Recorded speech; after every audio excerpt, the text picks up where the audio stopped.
Baik, terima kasih Begin, terima kasih teman-teman atas kesempatannya. Kita berbanding memang yang langsung mendapatkan pelatihan dari Russell. Jadi Russell ini dia organisasinya CICDP ya, Coral Identification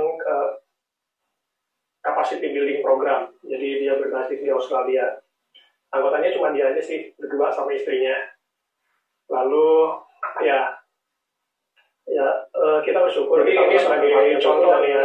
Jadi tadi sudah dijelaskan juga bahwa Feral itu dapat berbagi lebih teman-teman berdasarkan gimana ya, maksudnya mempermudah spesiesnya cara mengidentifikasi, tidak menjelaskan dan mengidentifikasi spesies. Sekarang yang paling saya ambil analogi pertama kali menurut kami adalah ada yang pernahnya identifikasi ikan ya, setelah mendapatkan pada saat identifikasi ikan, identifikasi yang menjadi ciri utama mungkin ke spesies, warna, bentuk, pola.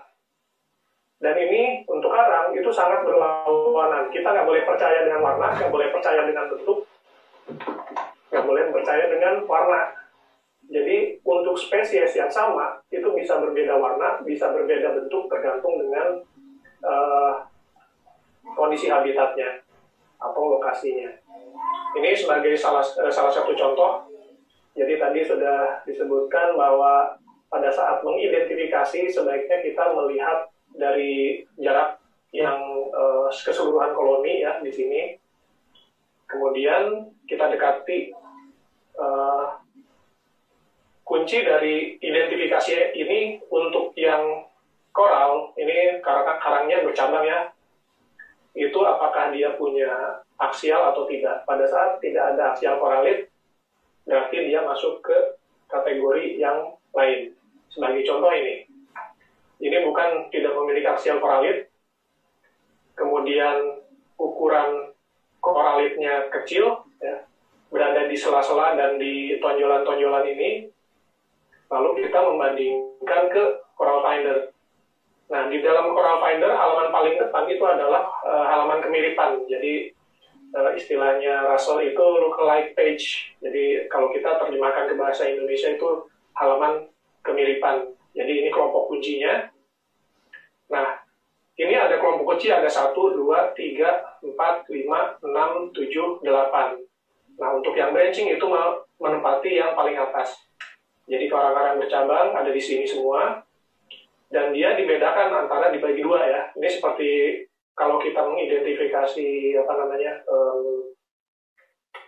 taksonomi ya maksudnya. Jadi kalau ada aksial koralit, lihat halaman 1. Kalau tidak ada aksial koralit, maka ini ada pertanyaan berikutnya, ukuran koralitnya. Kurang dari 2 atau di atas 2, atau percabangannya irregular atau angular. Nah, di sini karena ini sebetulnya kurang begitu jelas ya di sini, tapi kalau kita di alam, kita akan bisa mengamati secara langsung. Kita biasanya menggunakan bantuan kaca pembesar untuk melihat koralitnya ada di mana. Nah, koralitnya di sini misalnya kurang dari 2 mm, jadi masuk ke halaman 2 dan 3. Kita buka Coral Finder. Inilah halamannya.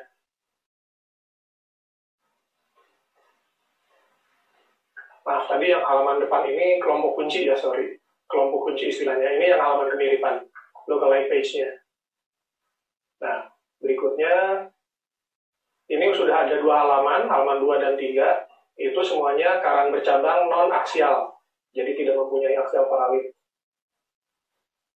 Dan dituju setelah di-scan, akhirnya kita melihat ada yang paling mirip nih, Poecilopora, dengan berbagai macam variasi bentuk dan ukuran. Jadi ini yang wide angle, ini medium, ini dengan kondisi di zoom. Nah, ini koralitnya kita bisa lihat.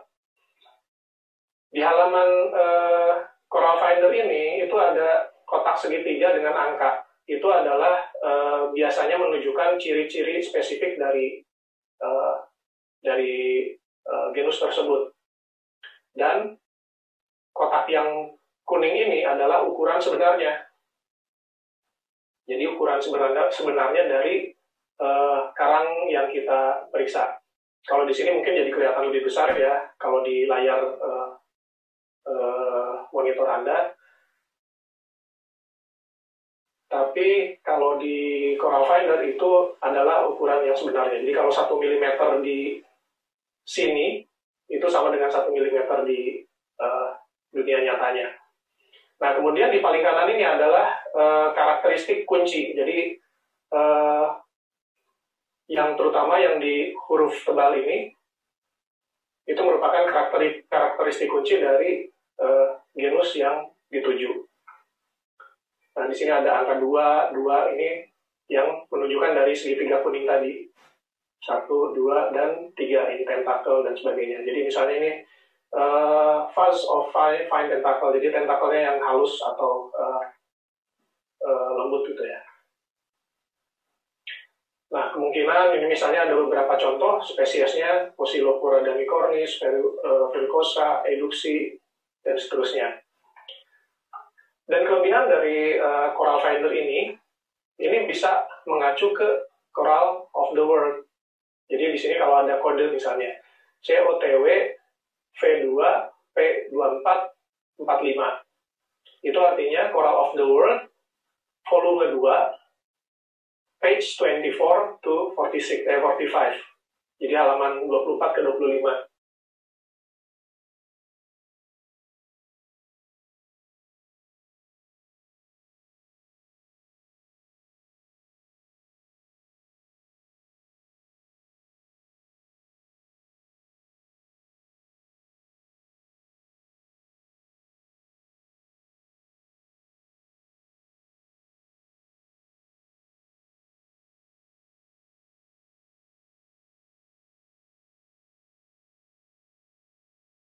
Kalau teman-teman lihat di layar saya, ini saya ambil satu buku Coral of the World.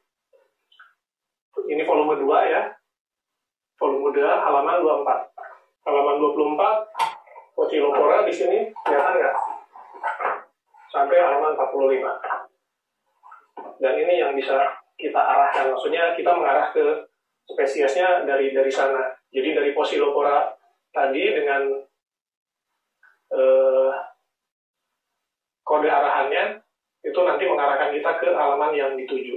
Tadi disebutkan bahwa Coral of the World yang versi cetak ini memang sudah tidak dijual, tetapi versi online-nya sudah ada, sudah bisa diakses. Cuma memang tidak semudah membalik halaman-halaman buku ya. Jadi kita harus ketik dulu spesiesnya yang atau genusnya yang akan kita cari, kemudian dilihat listnya, drop down-nya, dan kita lihat satu-satu. Kalau internetnya kencang mungkin bisa lebih cepat, tapi kalau di daerah yang internetnya agak lambat ya mungkin agak sulit juga ya. Mungkin agak kurang praktis gitu. Tetapi tidak dari sini saja mungkin bisa ada beberapa website lain yang mengacu untuk ke identifikasi spesies. Nah, di Coral Finder ini dalam pelatihan kita juga menggunakan beberapa video pelatihan ya. Teman-teman bisa masuk ke websitenya BYO Guides, di mana ini websitenya Russell yang tempat dia jualan gitu ya. Jualan Coral Finder, jualan Refinder juga. Jadi di sini ada resources ya. Jadi resourcesnya itu Coral Finder Resources, ada video pelatihan di sini. Ini yang bahasa Indonesia.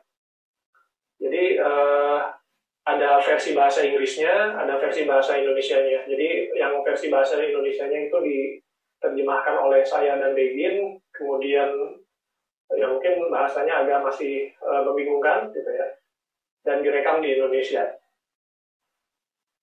Dan juga ada beberapa resources lain, bahan-bahan lain untuk kita latihan. Nah, dari sana juga kita bisa mengidentifikasi sebetulnya genus-genus apa sih yang seringkali kita sulit untuk diidentifikasi. Ini contohnya, ini yang terkecil, ada Platyhira, ada Pavona, Pavia. Ini juga ada yang Montastrea, Montipora, Pavia. Itu kesulitan. Sebetulnya kesulitan ini lebih ke apa ya?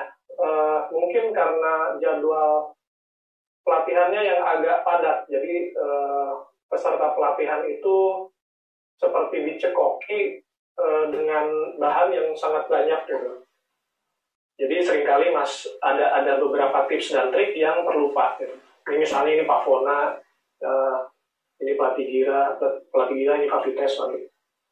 Ini Favites, Montastrea, Pavia. Nah ini halaman-halaman yang biasanya teman-teman setelah pelatihan itu sulit untuk membedakan gitu.